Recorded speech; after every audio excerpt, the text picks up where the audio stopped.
ಶ್ರೀ ಗುರುಭ್ಯೋ ನಮಃ ಪರಮ ಗುರುಭ್ಯೋ ನಮಃ ಹರಿ ಓಂ. ಶುಕ್ಲಾಂಬರಧರಂ ವಿಷ್ಣುಂ ಶಶಿವರ್ಣಂ ಚತುರ್ಭುಜಂ ಪ್ರಸನ್ನವದನಂ ಧ್ಯಾಯೇತ್ ಸರ್ವವಿಘ್ನೋಪಶಾಂತಯೇ ಸರ್ವವಿಘ್ನೋಪಶಾಂತಯೇ. ಮನೆಗೆ ಬಂದ ಅತಿಥಿಗಳನ್ನು ತೊಲಗಿಸಲು ಬರುವಾಗ ನಿನಗೆ ಬಂದುದ ತಿಳಿದು ಸತ್ಕಾರ ಮಾಡು ಎಂಬುದು ದಿವ್ಯವಾದ ಉಕ್ತಿ. ಅತಿಥಿ ದೇವೋಭವ ಅಭ್ಯಾಗತ ಸ್ವಯಂ ವಿಷ್ಣು ಎಂಬಂತೆ ಅವರಿಗೆ ಗೌರವ ನೀಡಬೇಕು. ಅವರ ಮನವನ್ನು ನೋಯಿಸಬಾರದು. ಭಗವಂತನ ಸೇವೆ ಭಕ್ತಿಯಿಂದ ಮಾಡಬೇಕು. ಸಾಕ್ಷಾತ್ ಭಗವಂತ ಗೃಹಸ್ಥಾಶ್ರಮವನ್ನು ಸ್ವೀಕರಿಸುವುದರ ಮೂಲಕ ಸದ್ಗೃಹಸ್ಥನಾಗಬೇಕು ಎಂಬ ಸಂದೇಶವನ್ನು ನೀಡಿದ್ದಾನೆ. ಅಂತಹ ದಿವ್ಯ ಕಲ್ಯಾಣದ ಕಥಾಭಾಗವನ್ನು ಶ್ರವಣ ಮಾಡುವುದರಿಂದ ಅವಿವಾಹಿತರಿಗೆ ವಿವಾಹವೂ, ಸಂಕಷ್ಟದಲ್ಲಿರುವವರಿಗೆ ಕಷ್ಟ ಪರಿಹಾರವೂ ಆಗಿ ಪರಮಾತ್ಮ ಭಕ್ತರ ಜೀವನವನ್ನೇ ಕಲ್ಯಾಣಮಯವಾಗಿಸುತ್ತಾನೆ. ದೇವರೆಂದರೆ ತಿರುಪತಿ ತಿಮ್ಮಪ್ಪ, ಗುರುಗಳೆಂದರೆ ಮಂಚಾಲೆ ರಾಘಪ್ಪ ಎಂಬ ಉಕ್ತಿಯಂತೆ ವೇಂ ಎಂದರೆ ಪಾಪರಾಶಿ, ಕಟ ಎಂದರೆ ಪರಿಹಾರ ಮಾಡುವನು ಆಗಿರುವ ಶ್ರೀ ವೆಂಕಟೇಶ್ವರನ ದಿವ್ಯ ಕಥಾಭಾಗವನ್ನು ಶ್ರವಣ ಮಾಡೋಣ. ಲೋಪದೋಷಗಳು ಬಂದಲ್ಲಿ ದಯಮಾಡಿ ಹಂಸ ಕ್ಷೀರ ನ್ಯಾಯದಂತೆ ಕಥಾಶ್ರವಣ ಮಾಡಿ ತಾವೆಲ್ಲರೂ ನನಗೆ ಆಶೀರ್ವಾದ ಮಾಡಬೇಕಾಗಿ ತಮ್ಮಲ್ಲಿ ಪ್ರಾರ್ಥಿಸಿಕೊಳ್ಳುತ್ತೇನೆ. ಶ್ರೀ ಸತ್ಯ ಗಣಪತಿ ಮಹಾರಾಜ್ ಕಿ ಜೈ. ಇಲ್ಲಿ ಕಥಾಭಾಗದಲ್ಲಿ ಭಗವಂತನ ಆಶೀರ್ವಾದ ಬೇಡುತ್ತಾ ಕಥಾ ಪ್ರಾರಂಭ ಮಾಡೋಣ. ದಾರುಕವನದೊಳು ದಾರ ತಪಸಿಗಳು ಮರಪಿತನನೆ ಭಜಿಸುತ್ತಲೇ. ದಾರುಕವನದೊಳು ದಾರ ತಪಸಿಗಳು ಮರಪಿತನನೆ ಭಜಿಸುತ್ತಲೇ. ಮಿಡಿದ ವೈರಾಗ್ಯದ ವೈಭವವ, ಮಿಡಿದ ವೈರಾಗ್ಯದ ವೈಭವವ ಸಾರುತ್ತಿದ್ದರವರನ ವರತ. ರಾಮ ರಾಮ ಜಯ ರಾಮ. ನಾರದ ಮಹಾಮುನಿಗಳ ಆದೇಶದಂತೆ ಲೋಕೋದ್ಧಾರಕ ಯಾಗವನ್ನು ಭೃಗುಮುನಿಗಳು ಪ್ರಾರಂಭಿಸಿದ್ದಾರೆ.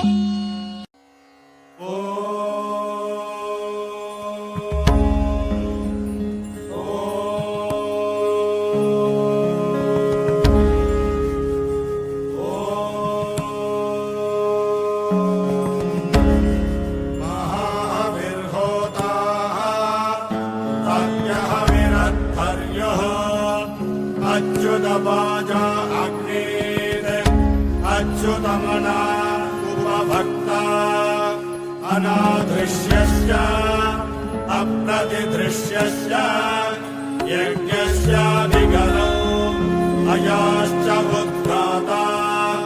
ಸಮಯಕ್ಕೆ ಸರಿಯಾಗಿ ನಾರದ ಮಹಾಮುನಿಗಳು ಭಗವನ್ ನಾಮಸ್ಮರಣ ಮಾಡುತ್ತಾ ಆ ದಿವ್ಯ ಸ್ಥಳಕ್ಕೆ ಆಗಮಿಸಿದ್ದಾರೆ. ಪ್ರಶ್ನೆ ಮಾಡ್ತಾ ನಾರದರು ಭೃಗುಮುನಿಗಳನ್ನ, ಭೃಗುಮುನಿಗಳೇ, ಈ ಯಜ್ಞದ ಫಲವನ್ನು ತ್ರಿಮೂರ್ತಿಗಳಲ್ಲಿ ಯಾರಿಗೆ ಸಮರ್ಪಿಸುತ್ತೀರಿ ಎಂದಾಗ ಈ ಋಷಿ ಮುನಿಗಳ ಮಂತ್ರ ವಾದಕ್ಕೆ ತಿರುಗಿದೆ. ಶಿವಭಕ್ತರು ಶಿವಶ್ರೇಷ್ಠ ಎಂದರೆ, ಹರಿಭಕ್ತರು ಹರಿಯೇ ಸರ್ವೋತ್ತಮ ಎಂದರು. ಇನ್ನು ಕೆಲವರು ಬ್ರಹ್ಮದೇವರು ಸೃಷ್ಟಿಕರ್ತರು ಬ್ರಹ್ಮಶ್ರೇಷ್ಠ ಎಂದರು. ಆಗ ನಾರದರು, ಮಹಾಜ್ಞಾನಿಗಳಾದ ನಿಮ್ಮಲ್ಲಿ ಈ ವಾಗ್ದಾಳಿ ಸಲ್ಲದು. ಒಂದು ಕೆಲಸ ಮಾಡಿ, ಸತ್ಯಲೋಕ, ಕೈಲಾಸ, ವೈಕುಂಠಕ್ಕೆ ಹೋಗಿ ತ್ರಿಮೂರ್ತಿಗಳಲ್ಲಿ ಯಾರು ಶ್ರೇಷ್ಠ ಎಂದು ತೀರ್ಮಾನಿಸಿ ಬನ್ನಿ ಎಂದಾಗ ಈ ಉಕ್ತಿ ಎಲ್ಲರಿಗೂ ಸೂಕ್ತವೆನಿಸಿದೆ. ಆಗ ಮಹಾಮುನಿಗಳಾದ ಭೃಗುಮುನಿಗಳನ್ನು ಪ್ರಾರ್ಥಿಸಿದಾಗ ಹಾಗೆ ಆಗಲಿ ಎಂದು ಒಪ್ಪಿ ತ್ರಿಮೂರ್ತಿಗಳನ್ನು ಪರೀಕ್ಷಿಸಲು ಹೊರಟಿದ್ದಾರೆ ಭೃಗುಮುನಿಗಳು. ಈ ಭೃಗುಮುನಿಗಳಿಗೆ ನಾನು ಎಂಬ ಅಹಂಕಾರ ಬಹಳ ಇತ್ತು. ಸತ್ಯಲೋಕಕ್ಕೆ ಬಂದು ಬ್ರಹ್ಮದೇವರಿಗೆ ನಮಿಸಿದ್ದಾರೆ.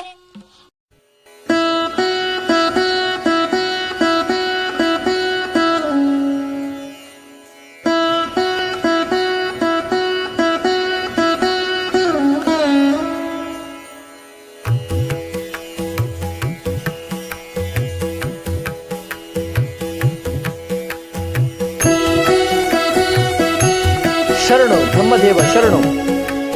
ಬ್ರಹ್ಮದೇವ, ತಾಯಿ ಸರಸ್ವತಿ, ಚತುರ್ಮುಖ, ಕಮಲೋದ್ಭವ, ಸೃಷ್ಟಿಕರ್ತನೆಂಬ ಅಹಂಕಾರದಿಂದ ಸೊಕ್ಕಿ ಭಕ್ತಿಯಿಂದ ಪ್ರಣಾಮಗಳನ್ನು ಅರ್ಪಿಸಿದರೂ ಸ್ವೀಕರಿಸದೆ ಮೌನ ಸಾಧಿಸಿ ನನಗೆ ಅಪಮಾನ ಮಾಡಿದ ನಿನಗೆ ಇಂದಿನಿಂದ ಭೂಲೋಕದಲ್ಲಿ ಪೂಜೆ ಪುನಸ್ಕಾರಗಳು ಇಲ್ಲದೆ ಹೋಗಲಿ. ಕೋಪದಿಂದ ಹೊರಟು ಕೈಲಾಸಕ್ಕೆ ಬಂದಿದ್ದಾರೆ. ಕೈಲಾಸಕ್ಕೆ ಬಂದು ಶಿವನಿಗೆ ನಮಿಸಿದ್ದಾರೆ.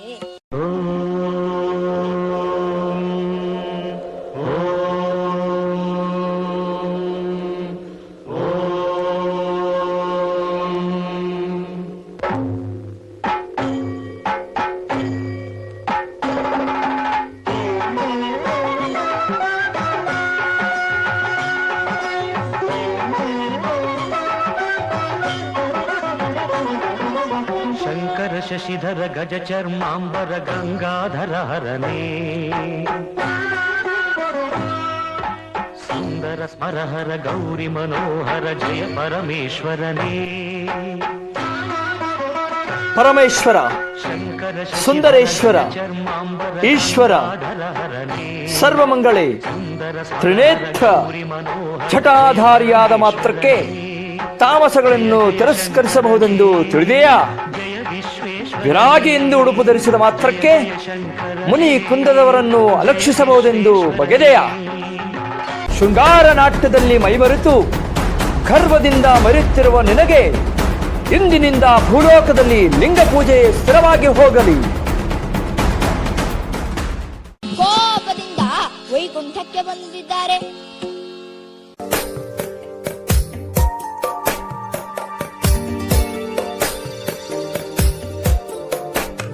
जगज्जालपालं गजत्कण्ठमालं शरच्चन्द्रबालं महादैत्यकालं नभो नीलकायं ಶ್ರೀಹರಿ, ಶ್ರೀವತ್ಸ, ಬಾಗಿಲಿಗೆ ಬಂದ ಭಕ್ತರನ್ನು ಆದರಿಸದಷ್ಟು ಅಲಕ್ಷ್ಯ. ಶ್ರೀಹರಿ ಎಂದು ಕೂಗಿದರೂ ಕಣ್ಣು ಬಿಟ್ಟು ನೋಡದಷ್ಟು ನಿರ್ಲಕ್ಷ್ಯ. ಋಷಿಮುನಿಗಳ ಕೂಗಿಗೆ ಓಗೊಡದೆ ಮೋಹಕ್ಕೆ ಮನಸೋತು ಮೈಮರೆಯುವಷ್ಟು ಅಹಂಕಾರ.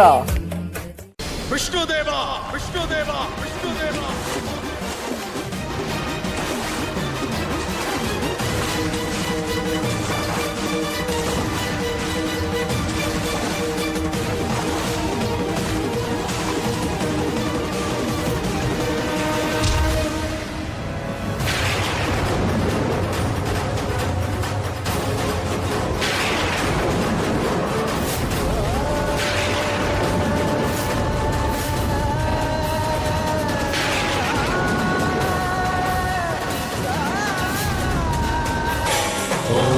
सहस्रशीर्षा पुरुषः सहस्राक्षः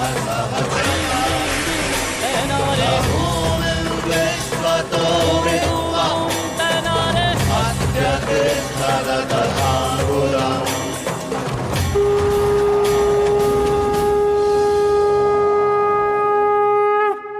ಭೃಗುಮುನಿಗಳು ಶ್ರೀಹರಿಯ ಧ್ಯಾನ ಮಾಡುತ್ತಾ ಆ ಯಜ್ಞದ ಫಲವನ್ನು ಶ್ರೀಹರಿಗೆ ಭಕ್ತಿಯಿಂದ ಸಮರ್ಪಿಸಿದ್ದಾರೆ ಭೃಗುಮುನಿಗಳು.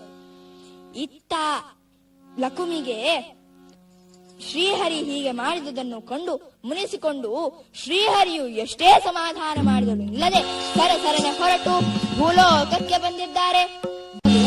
ಈ ತಾಯಿ ಕೊಲ್ಹಾಪುರಕ್ಕೆ ಬಂದಿದ್ದಾಳೆ. ಇತ್ತ ವೈಕುಂಠದಲ್ಲಿ ಲಕ್ಷ್ಮೀದೇವಿ ಇಲ್ಲದೆ ಶ್ರೀಹರಿಗೂ ಇರಲಾಗದೆ ತಾನು ಭೂಲೋಕಕ್ಕೆ ಬಂದಿದ್ದಾನೆ. ಒಂದು ತಿಂತಿಣಿ ವೃಕ್ಷ ಎಂದರೆ ಹುಣಸೆ ಮರ, ಪಕ್ಕದಲ್ಲಿ ಒಂದು ಹುತ್ತ, ಆ ಹುತ್ತದಲ್ಲಿ ಕುಳಿತ ಶ್ರೀಹರಿ. ಶ್ರೀಹರಿಗೆ ಉದರಕ್ಕೆ ಏನು ಆಹಾರ ಎಂದು ಚಿಂತಿಸಿದ ಹರ ಮತ್ತು ಬ್ರಹ್ಮ ಓಡೋಡಿ ಬಂದು ಅಮ್ಮನವರ ಬಳಿ ಬಂದು ಪ್ರಾರ್ಥಿಸಿದ್ದಾರೆ. ಅಮ್ಮ, ನಾವಿಬ್ಬರು ಹಸುಕರುವಾಗುತ್ತೇವೆ, ನೀನು ನಮ್ಮನ್ನು ಗೋಪಿಕಾ ಸ್ತ್ರೀ ರೂಪ ತಾಳಿ ಹೋಗಿ ಚೋಳರಾಜನಿಗೆ ಮಾರು ಬಿಡು ಎಂದರು. ಒಪ್ಪಿದಳು ಲಕ್ಷ್ಮಿ. ಬ್ರಹ್ಮ ಹಸುವಾದ, ಶಿವ ಕರುವಾದ. ವಿಚಾರ ತಿಳಿದ ಚೋಳರಾಜನು ಅಪೂರ್ವ ಕಾಂತಿಯಿಂದ ದಿವ್ಯ ತೇಜೋಮಯ ರೂಪದಿಂದ ಕಾಣುವ ಈ ಹಸುಕರುವನ್ನು ಕೊಂಡಿದ್ದಾನೆ. ಮಾರಾಟ ಮಾಡಿದ ಲಕ್ಷ್ಮೀ ದೇವಿ ಮತ್ತೆ ಕರವೀರಪುರಕ್ಕೆ ಬಂದು ನೆಲೆಸಿದ್ದಾಳೆ. ಈ ಚೋಳರಾಜ ಈ ಗೋವು ಮತ್ತು ಕರುವನ್ನು ಗೋಪಾಲಕನಿಗೆ ಒಪ್ಪಿಸಿದ. ಮಾತೆ ಮೆಲ್ಲಗೆ ಮಂದೆಯಿಂದ ನುಸುಳಿ ಶ್ರೀಹರಿಯು ವಾಸವಾಗಿದ್ದ ಆ ಹುತ್ತದ ಬಳಿ ಬಂದಿದೆ. ಕ್ಷೀರಧಾರೆಯನ್ನು ಸುರಿಸುತ್ತಿದೆ, ಕ್ಷೀರಾಭಿಷೇಕವಾಗ್ತಿದೆ. ಶ್ರೀಹರಿಯು ಆನಂದದಿಂದ ಹಾಲನ್ನು ಸ್ವೀಕರಿಸ್ತಾ ಇದ್ದಾನೆ. ಇದನ್ನು ಕಂಡ ಗೋಪಾಲಕನು ಕಡುಕೋಪದಿಂದ ಕೊಡಲಿಯನ್ನು ಎತ್ತಿ ಗೋವನ್ನು ಹೊಡೆಯಲು ಹೋದನು. ಆ ಗೋವನ್ನು ರಕ್ಷಿಸಲು ಹುತ್ತದಲ್ಲಿರುವ ಶ್ರೀಹರಿ ತಕ್ಷಣ ಮೇಲೆದ್ದನು. ಗೋವಿಗೆ ಬೀಳುವ ಏಟು ಶ್ರೀಹರಿಯ ಹಣೆಗೆ ತಾಕಿದೆ. ರಕ್ತ ಧಾರಾಕಾರವಾಗಿ ಸುರಿಯುತ್ತಿದೆ. ಶ್ರೀಹರಿಯ ರಕುತ ಗೋವಿನ ದೇಹಕ್ಕೆಲ್ಲ ವ್ಯಾಪಿಸಿದೆ. ಈ ಗೋವು ಹೊರಲಾಡುತ್ತಾ ಚೋಳರಾಜನ ಅರಮನೆಯ ಬಳಿ ಬಂದಿದೆ. ನ್ಯಾಯವನ್ನು ಕೇಳಲು ಆತ ಧ್ವನಿಯಿಂದ ಕೂಗ್ತಾ ಇದೆ. ಇದನ್ನು ಅರಿತ ಈ ಚೋಳರಾಜನು ಆ ಗೋವಿನೊಡನೆ ಹುತ್ತದ ಬಳಿ ಬರ್ತಾನೆ. ಈ ಚೋಳರಾಜನನ್ನು ಕಂಡ ಶ್ರೀಹರಿಯು ಕೋಪದಿಂದ ನೀನು ಪಿಶಾಚಿಯಾಗು ಎಂದು ಶಪಿಸಿದ್ದಾನೆ. ಬಕುಳಾದೇವಿ ಆಶ್ರಮ ಸೇರಿದ್ದಾನೆ ಈ ಶ್ರೀಹರಿ. ನೋವು ತಡೆಯಲಾಗದೆ ಅಮ್ಮ ಎಂದ.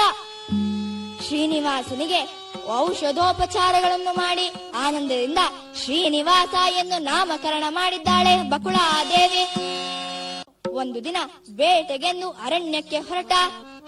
ಇತ್ತ ಪದ್ಮಾವತಿಯು ಸಹ ವಿಹಾರಕ್ಕಾಗಿ ತನ್ನ ಸಖಿಯರೊಂದಿಗೆ ವನಕ್ಕೆ ಬಂದಿದ್ದಾಳೆ. ಆ ವನದ ಪ್ರಕೃತಿಯ ಸೌಂದರ್ಯ ಮುದ ನೀಡಿದೆ. ಒಳಗೆ ಹೋದ ಶ್ರೀನಿವಾಸ ಪದ್ಮಾವತಿಯನ್ನು ಕಂಡು ಚಕಿತನಾಗಿ ಆ ಮೇರು ಸೌಂದರ್ಯಕ್ಕೆ ಮಾರು ಹೋಗಿದ್ದಾನೆ. ಇತ್ತ ಮನೆಗೆ ಬಂದ ಶ್ರೀನಿವಾಸನ ಮುಖ ಬಾಡಿದೆ. ತಾಯಿ ಕಾರಣವನ್ನು ಕೇಳಿದರೆ ಮಾತಾಡಲಿಲ್ಲ. ಒತ್ತಾಯಿಸಿ ಕೇಳಿದಳು ಬಕುಳಾದೇವಿ. ಆಗ ಹೇಳಿದ, ಅಮ್ಮ, ನಾನು ಪದ್ಮಾವತಿ ಎಂಬ ರಾಜಕುಮಾರಿಯನ್ನು ಇಷ್ಟಪಟ್ಟಿದ್ದೇನೆ ಅಂದ. ಆಗ ಬಕುಳಾದೇವಿಗೆ ತುಂಬಾ ನೋವಾಯಿತು. ಶ್ರೀನಿವಾಸ ಅವರವರ ಮನೆವಾಸಿ, ನಾವು ಆಶ್ರಮವಾಸಿ, ಅವರೆಲ್ಲಿ ನಾವೆಲ್ಲಿ ಎಂದಾಕ್ಷಣ ತಾಯಿಯನ್ನು ಹೇಗಾದ್ರೂ ಮಾಡಿ ಒಪ್ಪಿಸಿದ. ಇತ್ತ ಈ ಶ್ರೀನಿವಾಸ ಕೊರವಂಜಿಯ ವೇಷ ಧರಿಸಿ ನಾರಾಯಣಪುರಕ್ಕೆ ಆಗಮಿಸಿದ್ದಾನೆ. ಆದ್ರೆ ಇಲ್ಲಿ ಈ ಪದ್ಮಾವತಿಯ ಸ್ಥಿತಿಯು ಹಾಗೆಯೇ ಆಗಿದೆ. ಊಟ, ನಿದ್ರೆ, ತಿಂಡಿ ಯಾವುದೂ ಬೇಡ. ಅರಮನೆಯ ಬಾಗಿಲ ಮುಂದೆ ಬಂದು ನಿಂತಿದ್ದಾನೆ. ಇದನ್ನು ಕಂಡ ಧರಣಿ ದೇವಿ, ಅಮ್ಮ ಕಣಿಯಮ್ಮ ಒಳಗೆ ಬಾ ಎಂದು ಕರೆ ತಂದು ಕುಳ್ಳಿರಿಸಿದ್ದಾಳೆ. ಈ ಕಣಿಯಮ್ಮ ಎಲ್ಲಾ ದೇವತೆಗಳನ್ನು ನೆನೆಯುತ್ತಾ ಕಣ್ಣು ಮುಚ್ಚಿದ್ದಾಳೆ. ಅಲ್ಲಿ ಕಿರಾತ ರೂಪಿನಿಂದ ಬಂದ ಶ್ರೀನಿವಾಸನಿಗೆ ಈ ಪದ್ಮಾವತಿ ಮನಸೋತು ಪರಿತಪಿಸುತ್ತಿದ್ದಾಳೆ. ಇವರೀರ್ವರ ಸಂಬಂಧ ಜನ್ಮ ಜನ್ಮಾಂತರದ್ದು. ನಾಳೆ ಅವನ ತಾಯಿ ಬಕುಳಾದೇವಿ ಬಂದು ಹೆಣ್ಣನ್ನು ಕೇಳಿದಾಗ ಇಲ್ಲ ಎನ್ನದೆ ಸತ್ಕರಿಸು ಎಂದು ಅಪ್ಪಣೆ ಕೊಡಿಸಿದ್ದಾಳೆ ಈ ಕಣಿಯಮ್ಮ. ಆಗ ಪದ್ಮಾವತಿಯ ಮುಖ ಅರಳಿದೆ. ಮಾರನೇ ದಿವಸ ಬಕುಳಾದೇವಿ ಬಂದು ಹೆಣ್ಣನ್ನು ಕೇಳಿದಾಗ ಆನಂದದಿಂದ ತಮ್ಮ ಸಮ್ಮತಿ ಸೂಚಿಸಿದ್ದಾರೆ ಹುಡುಗಿ ಮನೆಯವರು. ಎಲ್ಲಾ ಮದುವೆಗೆ ಎಲ್ಲಾ ಸಿದ್ಧತೆಗಳು ಸಹ ನಡೆದಿದೆ. ಲಗ್ನ ಪತ್ರಿಕೆಯನ್ನು ಬರೆಸಿದ್ದಾನೆ. ವೈಭವೋಪೇತವಾಗಿ ಮಂತ್ರ ಘೋಷ ಮೊಳಗುತ್ತಿದೆ. ಎಲ್ಲರಿಗೂ ಸಂತೋಷವಾಗಿದೆ.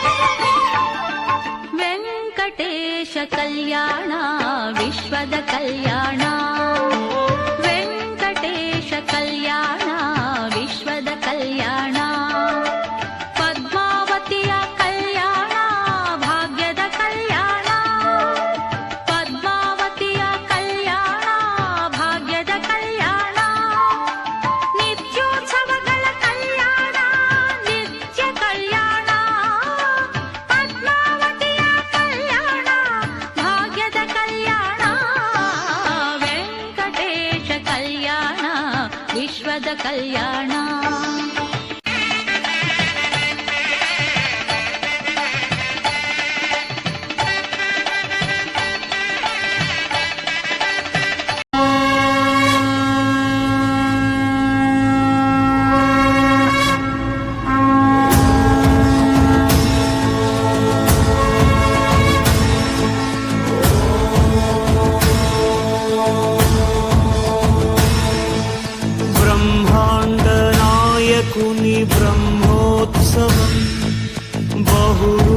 బహురూపధారునికి బ్రహ్మోత్సవం బ్రహ్మాండ నాయకుని బ్రహ్మోత్సవం బహురూపధారునికి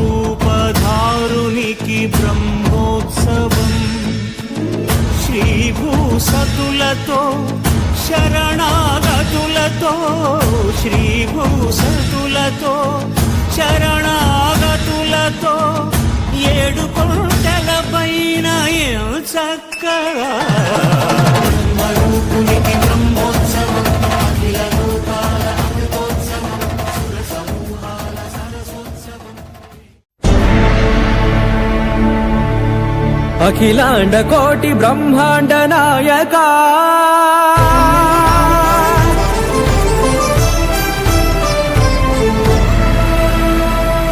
ఆనంద నిలయ వర పరిపాలక గోవింద గోవింద పువ్వు పున్నమి వెన్నెల గోవింద గోవింద గోవింద చిన్ని కుమాల సేవల గోవింద గోవింద వినా వెంకటేశం గోవింద ననాథో ననాథ గోవింద సదా వెంకటేశం స్మరామి స్మరామి అఖిలాండ కోటి బ్రహ్మాండ నాయక ఆనంద నిలయ వర పరిపాలక శ్రీ వెంకటేశ శ్రిత సంబంధ సేవా భాగ్యం దేహి ముకుంద కోటి బ్రహ్మాండ నాయక ఆనంద నిలయ వర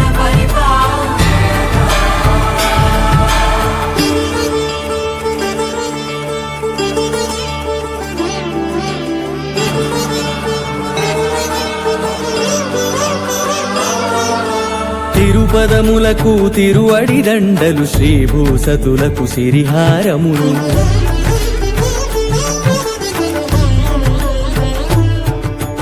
తిరుపదములకు తిరువడి దండలు శ్రీభూసతులకు సిరిహారములు అకళంక శంఖ చక్రాలకు అపురూప కుసుమమాలికలు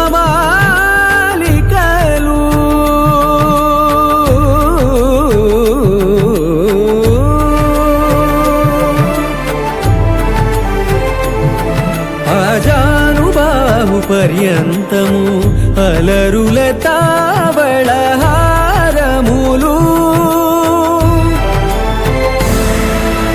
అఖిలాండ కోటి బ్రహ్మాండ నాయక ఆనంద నిలయ వర పరిపాలక